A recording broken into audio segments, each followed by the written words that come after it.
What time is it? This is a question that we ask multiple times a day. Multiple times a day, I look at my watch. I find myself asking my phone, asking Siri, asking Alexa what time it is. When I'm at the office, I am constantly wandering around and checking my watch, or I look up at a clock. We are structured around time. I made a list today of words that have the word time in them. And these are things from my daily life. My kids actually helped me make some of these lists too. So I want to talk to you a little bit about time. So here's the list that I made: springtime, summertime, nap time, dinner time, playtime, free time. We even have shows that are based on time. For example, 60 Minutes and Minute to Win It. Bedtime, lunchtime, snack time, nighttime, daytime, daylight savings time, morning time. And some of the most popular songs in our culture and our history today are focused on time. For example, Time After Time by Cyndi Lauper, love that song. Time by Pink Floyd, The Longest Time by Billy Joel, Time in a Bottle, Wasted Time, If I Could Turn Back Time. Even the word time itself, not even hour or minute or know the hour, things like that. But in the Bible, the word time is mentioned, depending on your translation, over 623 times in the Bible. We have the word time. We are a people that are obsessed with time. Time gives us structure. It gives us a starting point and it gives us an ending point. When I don't know what time it is, you feel kind of lost, right? You feel like there's a sense of ambiguity, a sense of wasted time sometimes when you don't even know what time it is. You don't know how long you've been doing something. One of the really cool features that I like in my iPad that I discovered once we upgraded my iPad and we upgraded to newer phones is that you have a weekly time report on how much time you have spent on your iPad or your phone. And it even breaks it down by what you did on your phone. This is how much you spent playing games. This is how much time you spent with media. This is how much time you spent in productivity. Now, I'm one who's trying to get that productivity bar to go up a little bit, but it's a little bit difficult right now because our sense of our daily routine and sense of our daily life is kind of upside down right now. And I thought what I wanted to talk today about would be God's timing. What time is it to God and what time is it to us? Because those sometimes are two very different things. During the COVID outbreak, I think all of us can think back to that moment where everything changed, right? Schools shut down, churches closed, businesses closed their doors. You could no longer go and do just average everyday things like get your hair cut or just run out to the store real quick to grab X, Y, and Z. Our normal daily routine, our sense of tracking time was disrupted, right? This is graduation season, right? I know so many personally in my own family or friends who have loved ones that are graduating right now. And I can think back to that time in my own life and thinking back to having that opportunity to walk across the stage and the big graduation. But leading up to that, I remember counting down, right? Some friends and I even had this app on our phones where you could, it was like a countdown app, and you would put in the date and the time of the event, which would obviously be the graduation, and it would start counting down the days, the hours, the minutes, the seconds, even down to the millisecond when you would be graduating, right? You were so excited. You were so anticipating and looking toward that period of time. We are a people who crave structure. We are people who need structure. And so what I wanted to talk about today comes from Ecclesiastes chapter 3. Probably one of the best scriptures that outlines time for us, right? And hopefully if it's not one that's familiar to you before now, it will be after we're done today. So if you have your Bible, hopefully you do, I want you to turn to Ecclesiastes chapter 3. And we're going to be reading together verses 1 through 15. And we're going to be talking a little bit about God's timing, what God's time frame looks like compared to what our human time frames look like. During this pandemic, time seems to almost stand still. We don't have an ending date. We don't have times where things are going to reopen. I remember sitting in a Zoom meeting recently talking about the 4-phase plan to open the Finger Lakes region, which is where we find ourselves. And although they had a lot of really good concrete information and ways to go about reopening and what would sort of start to reopen, there was still kind of this ambiguity about when's the date, right? What's the day? When do we start reopening things? And we're even facing that challenge as the Salvation Army. My husband and I, as the leaders here in Batavia, struggle with what does it look like to reopen? Are we making the best decision to reopen? And what does that time frame look like? It's hard. It's hard to know when you don't have a set date. You don't have a concrete time where you can put your finger on something and say, yes, this is when it's going to happen. And so as I've been walking through this struggle, and even as we were having a time of transition, right? Transitioning out of what would be regular school year into summertime, and people's summer plans probably look completely different now. We are going to be talking about how we transition ourselves in time in the godly scheme of things. So let's read together Ecclesiastes chapter 3, verses 1 through 15. And if you don't have a Bible, the words are going to be here for you on the screen. There is a time for everything, and a season for every activity under heaven, a time to be born and a time to die, a time to plant and a time to uproot, a time to kill and a time to heal, a time to tear down and a time to build, a time to weep and a time to laugh, a time to mourn and a time to dance, a time to scatter stones and a time to gather them, a time to embrace and a time to refrain, a time to search and a time to give up, a time to keep and a time to throw away, a time to tear and a time to mend, a time to be silent and a time to speak, a time to love and a time to hate, a time for war and a time for peace. What does the worker gain from his toil? I have seen the burden God has laid on men. He has made everything beautiful in its time. He also set eternity in the hearts of men, yet they cannot fathom what God has done from beginning to end.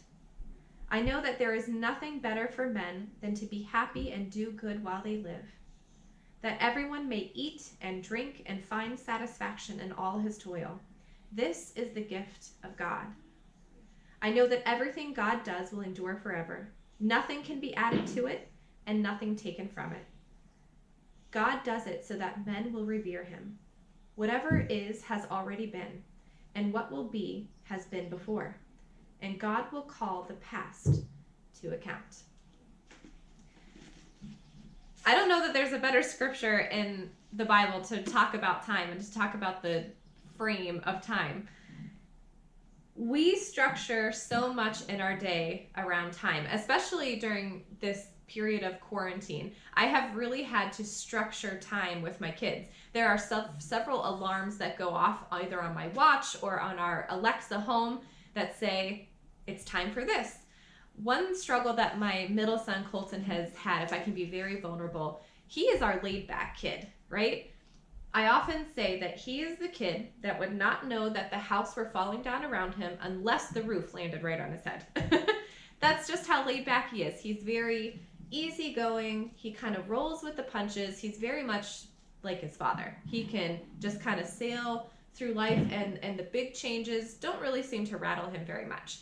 So it was very difficult for me as a parent when we were going through this pandemic and all the changes that happened with COVID-19, because he really struggled and is still really struggling. I went from a kid who was really, really laid back, easygoing, stress-free, to a kid that was very clingy, to a kid that was needing to be near us all of the time, so much so that I've spent many nights sitting in a chair in his room until he falls asleep, because so much in his world has changed. So much in his world seems upside down. It seems scary right now. And the first kind of symptom that I sort of noticed with this kind of behavior with my son was that he was suddenly obsessed with time. He wanted to know what time we were going to eat, what time we were going to go to his daycare, which luckily is still open and allows my husband and I to continue doing team ministry together. What time am I going to pick him up from school? when I would drop him off at daycare, he would say to me, as soon as when I was bending down to give him a hug and give him a kiss, like most parents do before they drop their kids off for the day, he would say, "What's today?" And I would say, "Well, Colton, it's Monday." "And what does that mean?" "Well, you have school today. At what time are you coming to pick me up?" "I need you to come at nap time." He would set these time frames in his own mind of when he needed me to come back. And he would say, "What's tomorrow?" And I would say, "Well, Colton, tomorrow's Tuesday. Tomorrow we're home. We're home as a family." And he was so obsessed and centered on periods of time. He needed to know what was happening, when it was happening, who was going to be a part of it. His world was changing. His teachers were not always the same teachers every day, because as parents started to not have work, they weren't sending their kids to school, and so classes were getting consolidated. So his group of friends were changing at daycare. His teachers were sometimes changing on a regular basis from one classroom to another. He was even sometimes not in the same classroom that he was in. Everything that he knew was familiar was changing. And I think I didn't give enough attention, enough credit to how much our kids have really struggled through this COVID-19. Their world is upside down. Everything has changed for them. And for him, he was grasping onto some kind of semblance of structure, some kind of semblance of control. And so we've kind of set up these time frames, even in our own house, to kind of help him cope through this circumstance. And although I'm talking about my now 4-year-old son, I almost said 3, he just turned 4 last weekend.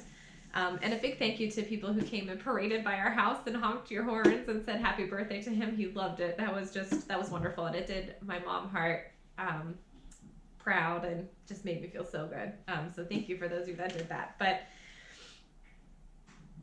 as hard as we might have to say and look at Colton's behavior as a 4-year-old, if we are truly and honest with ourselves about how we have maybe faced this COVID crisis, I think that we can say of ourselves, we were a lot like Colton, right? Everything changed. Everything. Our places of worship closed. Our businesses closed. Our family and friends were no longer allowed to come around. We couldn't see each other. I know that frequently when I talk on the phone with my parents and with my in-laws, they're constantly saying we miss them like crazy. By this time, we would already have seen them, right? Even there, we say the word time, right? We have a timetable set up in our heads of when things should happen. And I even going through this, when everything started to change, I sort of had figured out myself, okay, here's the timetable. This is what I think is going to happen. And when that timetable sort of came and went, and then the next timetable came and went, and the next landmark and marker in time came and went, I found myself getting increasingly anxious and thinking, when will we open up? What does opening up look like? When's the date, right? When's that concrete point in time? And often I think we do that with God. We do that with God. We put God in this structured box and we say, God, I've been praying for this thing for a week. I've been praying for this thing for a month. I've been praying for this thing for years. And I still don't see you answering me in my timetable, right? We put a constraint of time around God. And how silly of us to do that, because our God is outside of time. He's outside of space. He's outside of our creativity, outside of our imagination, outside of anything that we could comprehend is where God is. And we somehow think that he should be stuck into this constraint of time. But that's not to say that there isn't hope, right? God holds all time in his hands, right? I love the Lord of the Rings. I'm such a nerd. It's okay. I can deal with it. And there's a little scene in the very first movie where Gandalf, the wizard, is coming to visit the Hobbit's Shire. And one of the characters comes out, Frodo, and says, "You're late," right? He's trying to give him the business, trying to just kind of, joke around with him, right? "You're late." And he says, "A wizard is never late. He is never early. He is never late. He is never early. He arrives precisely when he means to," right? And as funny as that is, and they kind of have a laugh about it and they chuckle, that's exactly how God works. God is never late. God is never early. He arrives precisely when he means to. And when we think that God should arrive in our situation and speak into our situation, it's not necessarily when God says it's time yet, right? Maybe there is more that we have to learn. Maybe there is more that God desires for us to experience. Maybe there is more teaching that has to happen before God intervenes and comes into our situation, right? Especially when we're facing difficult times. We think, all right, God, where are you? I've been praying. I'm a good Christian. I read my Bible. I pray every day. I live a good life. And why have you not come into my situation yet? Why have you not spoken truth into my situation yet? And we even just expect God to meet our timetables, right? When we are starting out in life, and maybe when even those of you that are graduating from high school, you're going into college, right? You have a timetable, you have a life plan, right? I wanted to be out of college by the time that I was 22, and I wanted to be in a serious